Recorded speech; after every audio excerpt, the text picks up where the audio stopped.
Salutare tuturor! Astăzi am pregătit sarmale, sper să vă placă.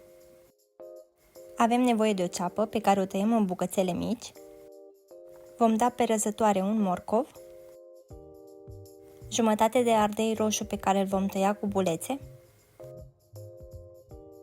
Totul va merge în tigaie și vom pune o lingură de untură,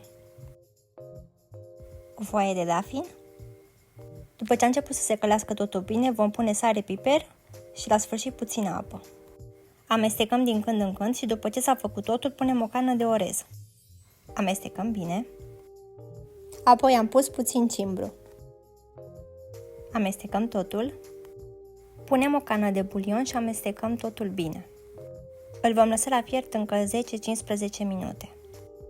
Când este gata, vom pune totul peste carnea tocată. Amestecăm totul foarte bine. Este foarte important